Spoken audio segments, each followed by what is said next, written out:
Hello दोस्तों, कैसे हैं? आशा करता हूं आप सब अच्छे होंगे। मेरा नाम है सुजीत कुमार। जैसा कि आपको पता है, आजकल चर्चा वही चल रहा है। बांग्लादेश क्या एक ग्रेटर बांग्लादेश का जो मैप जारी किया है, तुर्की की एक एनजीओ है उसने, और उसमें बिहार को भी तुर्की बांग्लादेश का हिस्सा बता दिया है।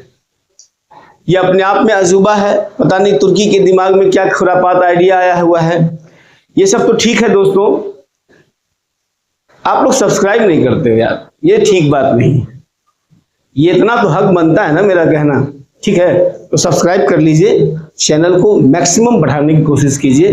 क्या ग्रेटर बांग्लादेश में क्या क्या शामिल किया है तेनालीराम ने।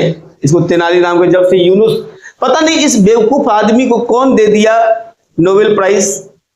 ये नोबेल प्राइज देने लायक आदमी है, इसके पास कॉमन सेंस नहीं है कि हम क्या कर रहे हैं, कैसे कर रहे हैं, क्यों कर रहे हैं, कोई मतलब ही नहीं है। तो दोस्तों एक्चुअली क्या है कि तुर्की की जो एक एनजीओ है उसने एक नक्शा जारी किया। उस नक्शा में ग्रेटर बांग्लादेश का छाप दिखाया गया। उस ग्रेटर बांग्लादेश में कौन कौन चीज शामिल है, किस किस क्षेत्र को शामिल किया है, बड़ी सरप्राइजिंग है दोस्तों। इसको बड़ी गौर से देखिएगा।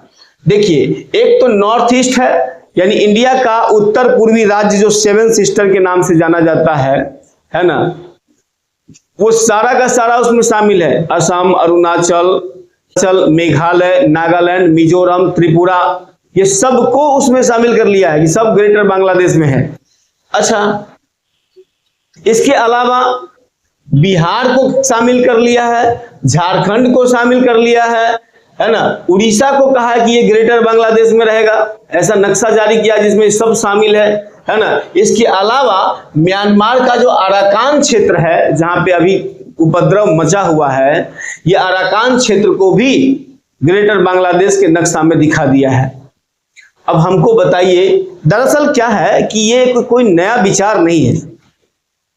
ग्रेटर बांग्लादेश का विचार कोई नया नहीं है दोस्तों। ये सल्तनत ए बांग्लादेश की बात करता है। सल्तनत ए बांग्लादेश एक फंडामेंटलिस्ट प्रोजेक्ट है ना, इस्लामिक विचार है जो पाकिस्तान अलग उधर हुआ, पाकिस्तान से अलग होकर बांग्लादेश बनाते ग्रेटर बांग्लादेश, यानी कि सल्तनत ए बांग्ला के आधार पर एक नया देश बनाने की बात। ये मुजीबुर रहमान का विचार नहीं है। ये एक ऐसे विचार, ये जो विचार एक ऐसा व्यक्ति का है जो हमेशा समाज में उपद्रव मचाने की कोशिश करता है ना। अब सवाल यह है कि उन यूनुस के बनने के बाद, जो मोहम्मद यूनुस हैं, बांग्लादेश में प्रधानमंत्री जब से बने हैं तब से कुछ एक्टिविटियां बढ़ गई है। एक्टिविटी क्या बढ़ी है कि बांग्लादेश में आईएसआई जो है, पाकिस्तान की खुफिया एजेंसी आईएसआई, वो सक्रिय हो गई है। चीन सक्रिय हो गया है, तुर्की सक्रिय हो गया है ना।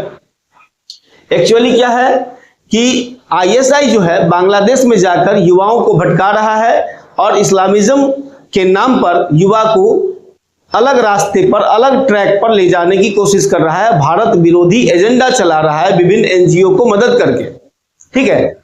इसके साथ साथ चीन जो है, अभी कुछ दिन पहले की बात है कि मोहम्मद यूनुस चीन गए थे और उन्होंने बांग्लादेश को बंगाल की खाड़ी का राजा बताया, जैसे king of Bangladesh is the king of Bengal की खाड़ी, बे ऑफ बंगाल, है ना। और चीन को भारत के खिलाफ उकसाया और कहा कि आप बांग्लादेश में आके इन्वेस्टमेंट कीजिए और हम आपको पूरी मदद करेंगे, बस भारत को आप डिफीट कीजिए। मतलब गजब का दिमाग है। मैं कह रहा हूं ना कि उसको किसने दे दिया नोबेल प्राइज, मुझे ये समझ में नहीं आया। ये बात मैं बार बार कहता हूं कि अपने यहां जो लोग कहता है ना कि फलाने को ये प्राइज मिला है, वो प्राइज मिला है, अब ये सोचने की जरूरत है कि प्राइज जो मिला है वो क्यों मिला है, उसका कारण क्या है। ये बात समझ रहे हैं ना आप? ये सब जो है इंटरनेशनल लेवल पे एक दूसरे को नीचे गिराने की कोशिश में सब लगता है। मैं दिखाऊंगा अभी क्या क्या हो रहा है ये, है ना। एक्चुअली क्या है कि तुर्की पाकिस्तान के पीछे पूरा हाथ धो के पड़ा था, यानी कि उसका पूरा सपोर्ट कर रहा था। भारत पाकिस्तान टेंशन के बीच में उसके पूरे ड्रोन आ रहे थे, आपने देखा था। इसके बाद जब ऑपरेशन सिंदूर समाप्त हुआ तो तुर्की को भी बैंड बजाया गया भारत की तरफ से, है ना। तुर्की को बैंड बजाया गया और तुर्की पर कुछ एक्शन लिए गए। क्या एक्शन लिए गए कि ऑपरेशन सिंदूर के बाद व्यापार में कटौती किया गया, है ना, व्यापार में कटौती हुई, यात्रा बैन हुआ, जो ट्रेवलर्स है वो खुद भी जाना बंद कर दिया और सरकार ने भी कुछ सख्ती दिखाई। इसके बाद डिप्लोमेटिक चैनल के माध्यम से भी उसको थोड़ा सा अपना कारनामा, भारत ने अपना जो स्टेप है वो उठाने की कोशिश की पूरी तरह से। बांग्लादेश के खिलाफ सरकार ने क्या किया है, भारत सरकार ने हाल फिलहाल में बांग्लादेश के खिलाफ कुछ कदम उठाए हैं। वो है 42% इंपोर्ट बांग्लादेश से रोक दिया गया है, यानी बांग्लादेश से जितनी वस्तु आती थी भारत, उसका 42% हिस्सा पर रोक लगा दिया गया है, यानी कि 42% हिस्सा अब नहीं आएगा भारत बांग्लादेश से।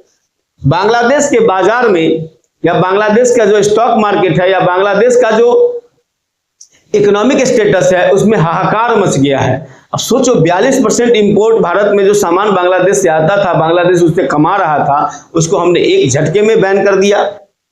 एक नया समुद्री मार्ग पर काम किया जा रहा है जो भारत को सीधे नॉर्थ ईस्ट से जोड़े। बांग्लादेश, देखिए, नॉर्थ ईस्ट में जाने के लिए बांग्लादेश के साथ एक संधि थी, उस हिसाब से पोर्ट जो है बांग्लादेश होते हुए या सामान जो है नॉर्थ ईस्ट में जाता था। लेकिन अभी जो मामला खराब हुआ है उसके हिसाब से हमारे को नॉर्थ ईस्ट तक एक्सेस के लिए कुछ तो कुछ चाहिए। भारत सरकार अराकान आर्मी से बात कर रही है, अराकान आर्मी से बात करके नॉर्थ ईस्ट तक अपने एक्सेस को पहुंचाने का कोशिश किया जा रहा है ना। दूसरा कि भारत सरकार ने बांग्लादेश के बॉर्डर पर हाई अलर्ट जारी किया है और सेना को कहा है कि ड्रोन की विशेष निगरानी रखिए। क्यों? क्योंकि हाल ही में देखा गया लगभग 500 ड्रोन बांग्लादेश और पाकिस्तान को लगभग तुर्की ने दिया है और तुर्की ने ये ड्रोन दिया है, ये ड्रोन भारत के एरिया में सर्विलांस कर रहा था, ऐसा देखा गया। इसलिए ड्रोन की निगरानी की बात बॉर्डर के जो अधिकारी हैं उसको भारत सरकार ने सेना को ये आदेश दिया है। ठीक है दोस्तों, इस सब में खेल हो रहा है बहुत बड़ा। अब समझने की कोशिश कीजिए खेल क्या है कि अमेरिका दरअसल हाल फिलहाल में, है ना, बांग्लादेश को 1,500 करोड़ डॉलर का फंडिंग किया है। अमेरिका ने हाल ही में बांग्लादेश को 1,500 करोड़ रुपए की मतलब डॉलर की फंडिंग की है। ये जानते हुए कि बांग्लादेश की स्थिति क्या है, ये जानते हुए कि बांग्लादेश में सोशल एक्टिविटी नेगेटिव हो रहा है, ये जानते हुए कि पाकिस्तान ने किस प्रकार की हरकतें की है, तब पर भी पाकिस्तान को आईएमएफ से फंडिंग करवाया और बांग्लादेश को भी 1,500 करोड़ डॉलर का आईएमएफ का फंडिंग करवाया है।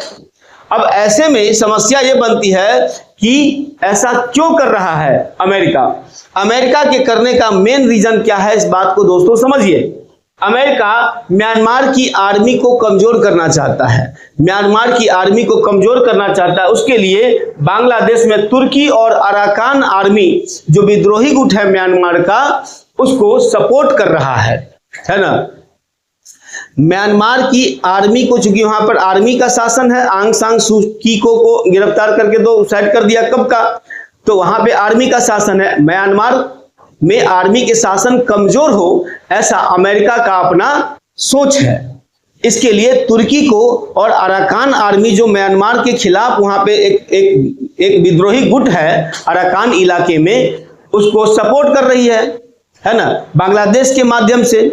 इसके कारण अराकान क्षेत्र में विद्रोह फैल रहे हैं, वो विद्रोह फैला ही रहा है अराकान क्षेत्र में। दरअसल ये काम वही अमेरिका कर रहा है जब उसने 1980 के दशक में, है ना, तालिबान का इस्तेमाल, यूएसए ने तालिबान का इस्तेमाल अमेरिका ने रूस के खिलाफ किया था और वो तालिबान आज के डेट में नासूर बन गया है ना। इतिहास गवाह है, अमेरिका नहीं चाहता है कि तीसरी दुनिया के जो देश हैं, जो यानी कि 1945 के बाद जो देश आजाद हुए हैं, वो शांति से रह सके।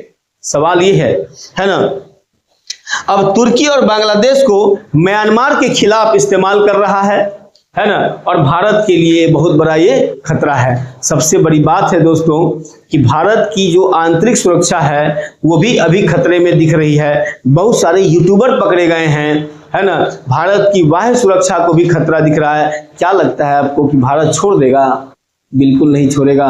भारत ने कंटीजेंसी फंड में यानी इमरजेंसी के तौर पर 40,000 करोड़ रुपए के हथियार खरीदने के ऑर्डर दिए हैं जो इंडिजिनस हो यानी मेड इन इंडिया का हो। साथ ही साथ ये भी कहा है कि अगर जरूरत पड़ी तो और भी रुपए दिए जाएंगे हथियार खरीदने के लिए। ये किस लिए? इसी उभरती हुई समस्याओं से निपटने के लिए ऐसा किया गया है।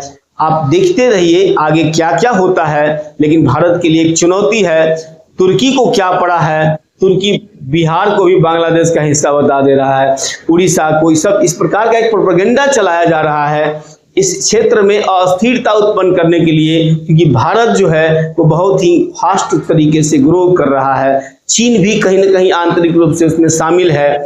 अभी देख लीजिए, आज की बात है जब मैं वीडियो रिकॉर्ड कर रहा हूं कि भारत, तुर्की और अमेरिका के बीच में ट्रेड डील साइन हुआ है और अमेरिका के बीच डिफेंस डील साइन हुआ है। अब ये अमेरिका करना क्या चाह रहा है ये अपने आप में समस्या है। वो कह रहा है कि हम शांति चाहते हैं। शांति तुम कहां, तुम अशांति फैलाने पर लगे हुए, शांति कहां से आया? तुम अराकान आर्मी को अशांत करके म्यांमार में विद्रोह पैदा करके अपना वर्चस्व स्थापित करना चाहते हो। उसके लिए तुर्की और बांग्लादेश का सहारा ले रहे हो। बांग्लादेश में अशांति फैल रही है, उसमें तुम उसका नाजायज फायदा पाकिस्तान और चीन उठा रहा है। भारत के खिलाफ सिक्योरिटी का मामला आ रहा है और तुम कह रहे हो कि हम शांति चाहते हैं। कहां से शांति हो गया ये, है ना? तो देखते हैं आगे क्या होता है। मैं फिर कहूंगा, आपको बार बार कहूंगा कि आप ऑथेंटिक चैनल को पकड़िए जो आपको एग्जैक्ट न्यूज और ऑथेंटिक न्यूज आपको समझाए, बताए, ठीक है? बाकी फिर देखते हैं अगला टॉपिक क्या होता है।